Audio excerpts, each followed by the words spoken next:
The following story is inspired by an actual event, so the viewer's discretion is advised.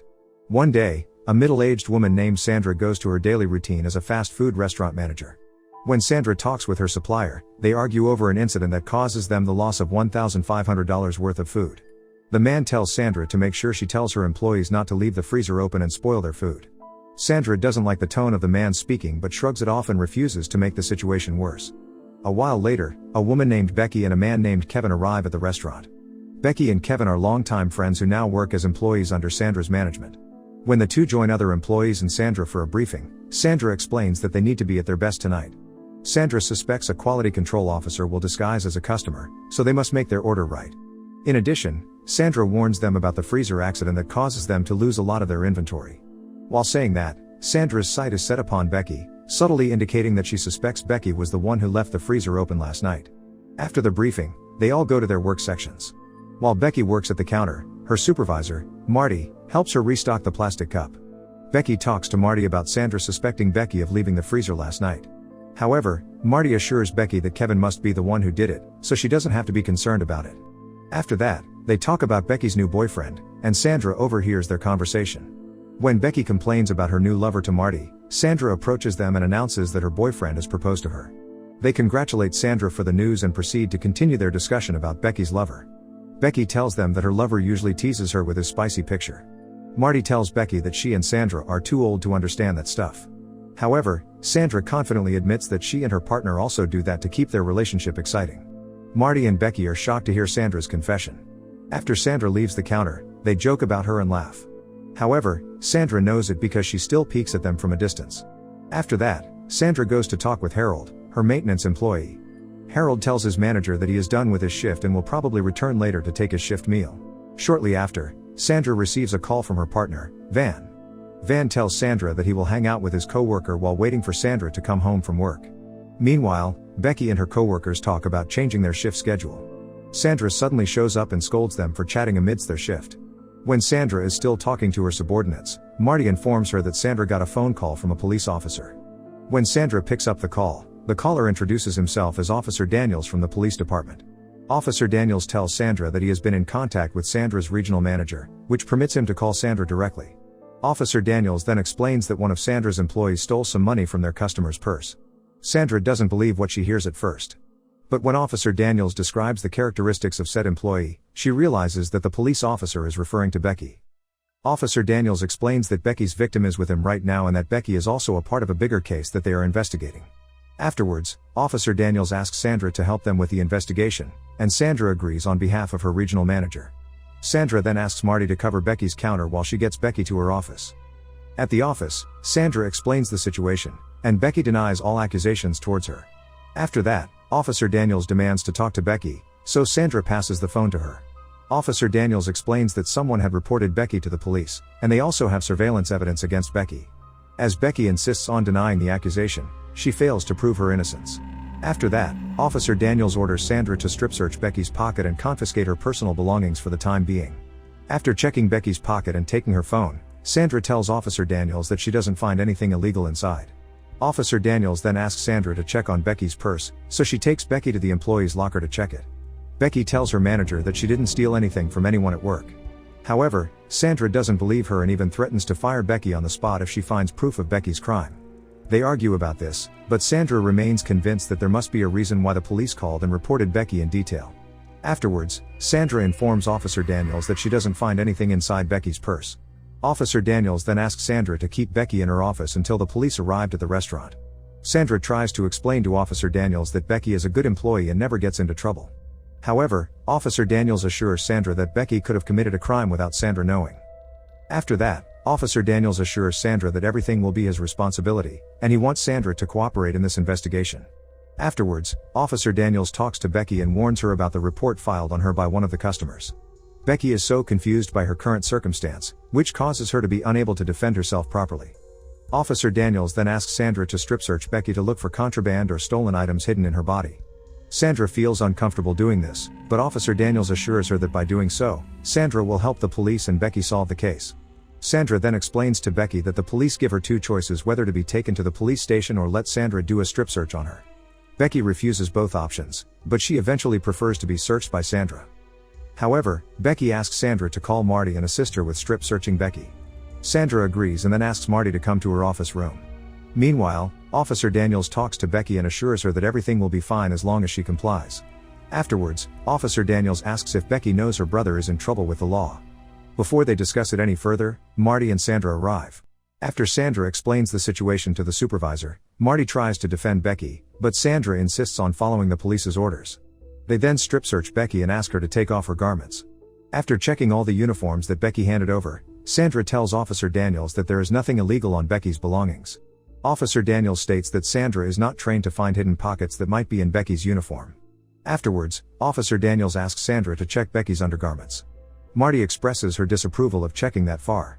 However, Becky decides to go along with it, hoping she will soon be cleared of charges after this strip search. Even though they don't find anything on Becky's clothes, Officer Daniels still asks Sandra to confiscate all of Becky's belongings and keep them in Sandra's car.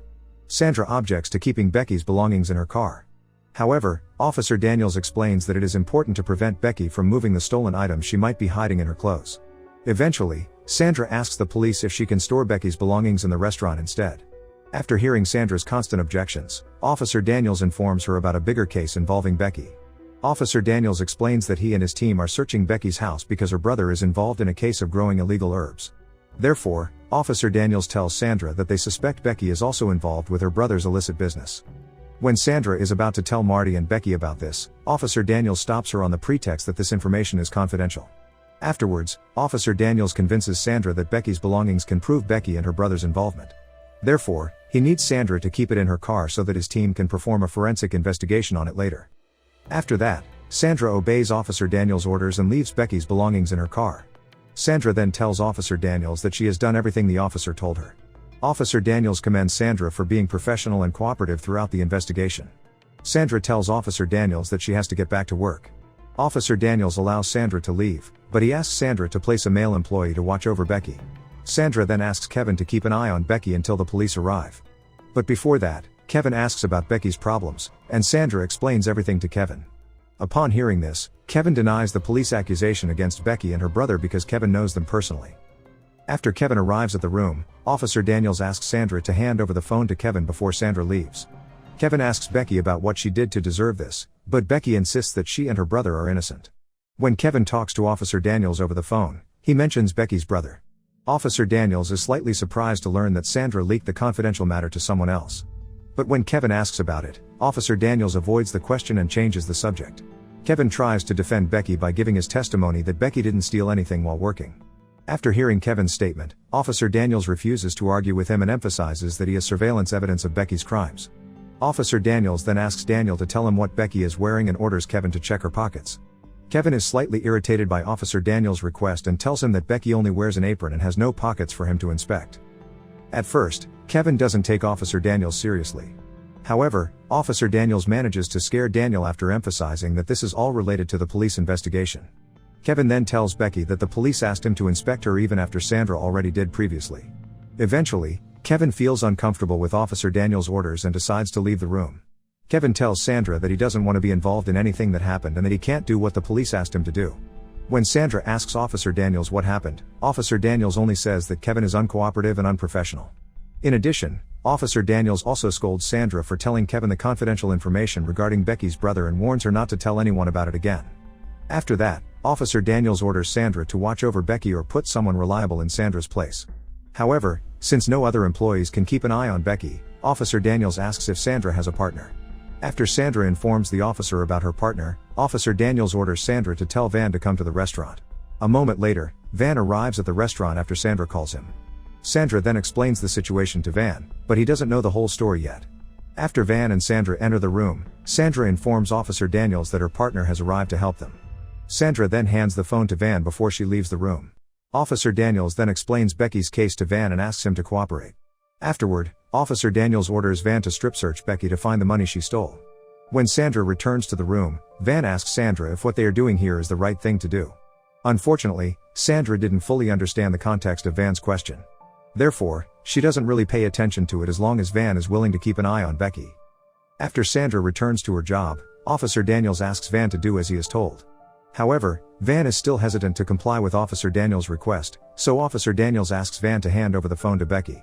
Officer Daniel convinces Becky that she must follow the investigative procedures to prove her innocence. Becky complies with the police's request and agrees to continue the investigation she is told. After handing the phone back to Van, Becky stands up and removes the last piece. Officer Daniels orders Van to explain all the details he could see on Becky, and Van answers every question the officer gives him.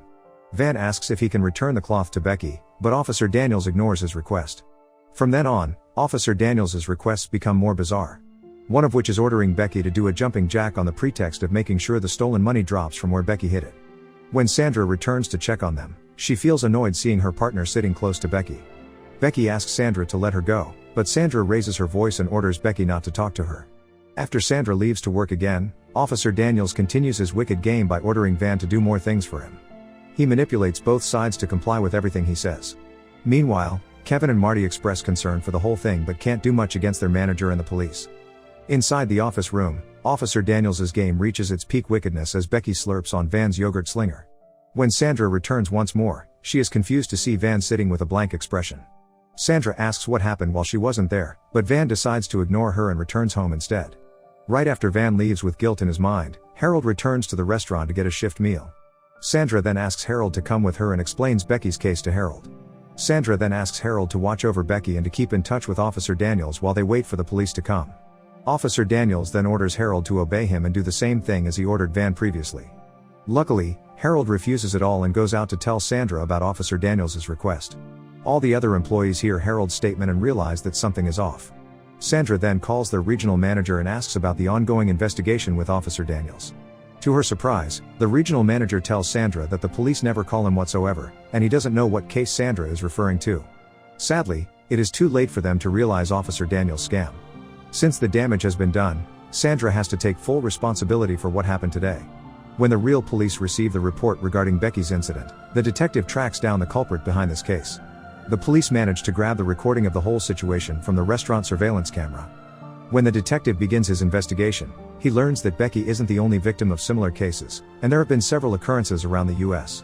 After some thorough research, the detective manages to track down the caller, who turns out to be a married man with kids. After identifying the identity of Officer Daniels, the police move fast and arrest the middle-aged telemarketer who works down the street from Becky's workplace. In the end, Becky talks to her lawyer about taking legal action against Sandra.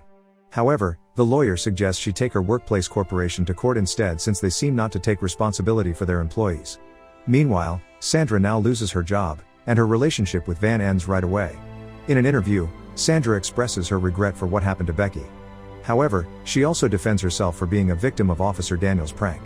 Sandra says that Becky also agrees to the whole strip searching even though the interviewer mentions that Becky asks for her help. When the tape plays out, Sandra's defenses become useless as it proves that her ignorance costs Becky a lifetime of trauma. What do you think of this story? Write your comments below. Subscribe to watch more videos like this, turn on notifications, and leave a like and comment to help the channel. Thank you for watching, and see you next time.